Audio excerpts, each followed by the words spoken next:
Every year in April, thousands of gardeners make the same mistake. The weather warms up, the garden center fills with tomato plants, pepper starts, and cucumber seedlings, and they plant them, and then they watch them sit in the ground doing nothing for 2 weeks, turn yellow, stop growing, or die outright on a cold night they did not see coming.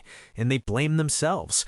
Bad technique, wrong variety, wrong zone. It was none of those things. It was one mistake made at the worst possible time that cost them the first month of their growing season before a single thing had a chance to produce.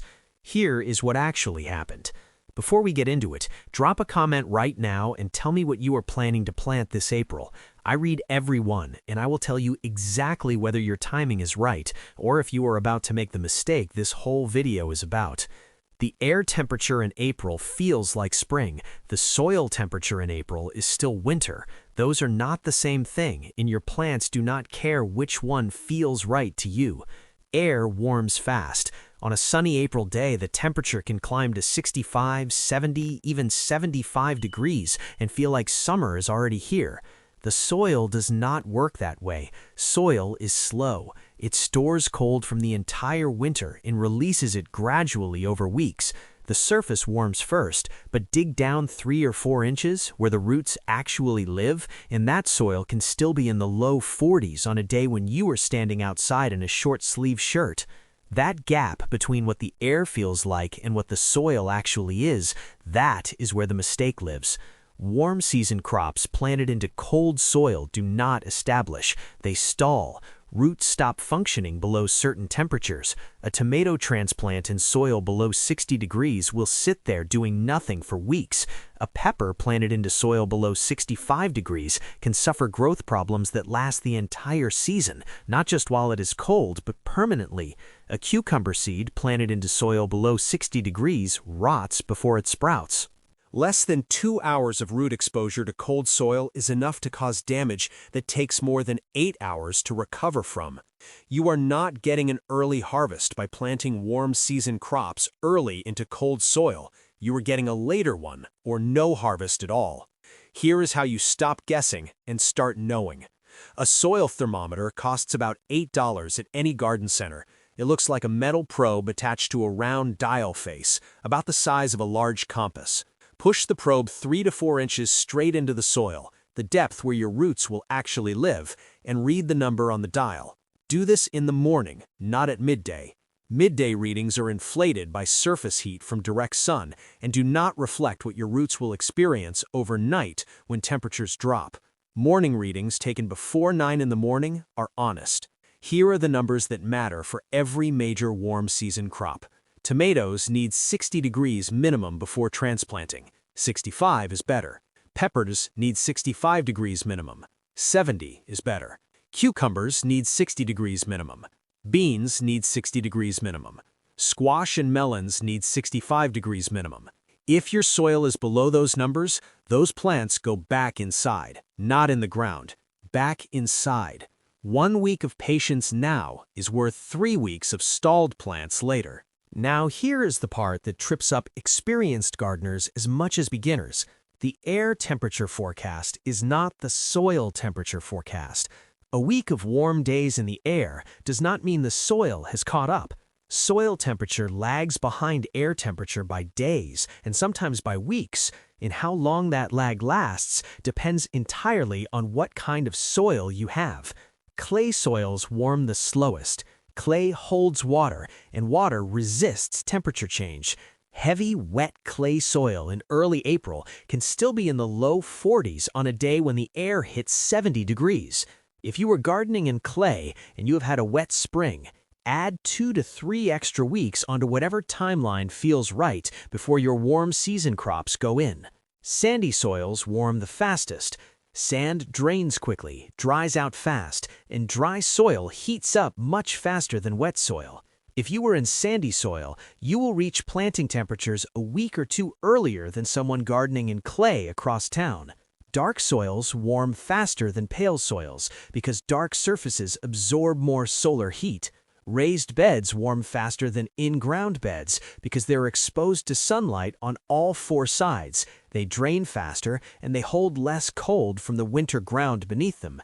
If you were gardening in heavy clay at ground level in a cold spring, your soil temperature on a given April day might be 10 to 15 degrees colder than a raised bed filled with dark compost sitting in the same yard. Same yard, same week, two completely different answers on whether it is time to plant. This is why the thermometer matters and why looking out the window does not tell you enough. Here is what you do while you wait. This is where most gardeners waste the window by doing nothing. While your soil is warming toward the right temperature for tomatoes and peppers, the cool season crops are in their absolute prime, and most gardeners are ignoring them completely. Peas, spinach, lettuce, radishes, broccoli, these crops do not just tolerate cold soil, they prefer it. Pea seeds germinate in soil as cold as 40 degrees. Spinach germinates in soil as cold as 35 degrees. Lettuce germinates in soil as cold as 40 degrees. These crops were built for the conditions that are currently stopping your tomatoes, and they have a deadline. Once soil temperature climbs consistently above 70 degrees, cool season crops stop producing. They bolt, turn bitter, send up a flower stalk, and become inedible. That window closes in June in most zones, which means while you are waiting for your soil to hit 60 degrees for tomatoes, you should already have peas in the ground, spinach scattered across a bed, and lettuce germinating. You are not waiting, you are planting the right crops for the current conditions while the soil catches up for the ones that need it. Peas go in 1 inch deep, 2 inches apart, with a simple string trellis for support. They sprout in 7 to 14 days in cool soil. Pick them the moment the round shape shows through the pod, and they will keep producing for weeks. Spinach goes in 1/2 inch deep, 3 inches apart. It germinates fast in cool soil and is ready to harvest in 4 to 6 weeks. Cut the outer leaves and leave the center growing, and one planting feeds you for a month. Lettuce seeds get scattered across loose soil and pressed in lightly, not buried, just pressed in. Lettuce needs light to germinate, so the seed goes on the surface. Keep it moist and you will have seedlings in a week. These 3 crops alone, planted right now while your tomatoes are still sitting inside, waiting for soil temperature to climb, will have you harvesting food out of your garden well before anyone who planted warm season crops too early sees a single thing ready to eat. Here is how to speed up the warming of your garden bed if you're impatient and want tomatoes in the ground sooner. Black plastic sheeting laid over a planting bed absorbs solar heat and transfers it directly into the soil underneath. A black plastic sheet left on a bed for 3 weeks in April can raise soil temperature by 5 to 10 degrees compared to an uncovered bed sitting next to it. That is the difference between 50-degree soil and 60-degree soil. That is the difference between your tomatoes stalling and your tomatoes growing. Lay the plastic flat across the bed. Weigh the edges down with bricks or rocks so it does not blow away. Leave it for 3 weeks before you check the soil temperature again. When the number is right, cut an X in the plastic and transplant through it. Leave the plastic around the base of the plant for the season. It holds the heat, keeps weeds down, and reduces how often you need to water. If you do not want plastic, 2 to 3 inches of dark compost spread across the surface of a bed does the same job more slowly. Dark surface absorbs more heat, and the soil underneath warms faster. And if you are consistently losing this race every spring, the long-term fix is raised beds. Raised beds filled with dark compost and organic matter warm faster, drain faster, and get you to planting temperature earlier every single year without any extra work. The gardeners who have the best summer harvests are not the ones who planted first, they are the ones who planted into the right conditions.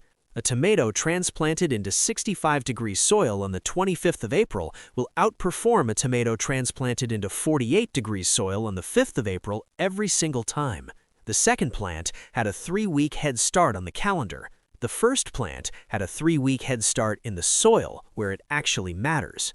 $8, 1 thermometer. 30 seconds every morning before you decide whether today is the day.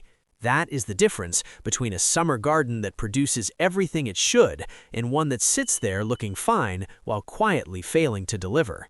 Check your soil temperature before anything else goes in the ground this week. If the number is right, plant. If it is not, put those cool season crops in and come back in a week.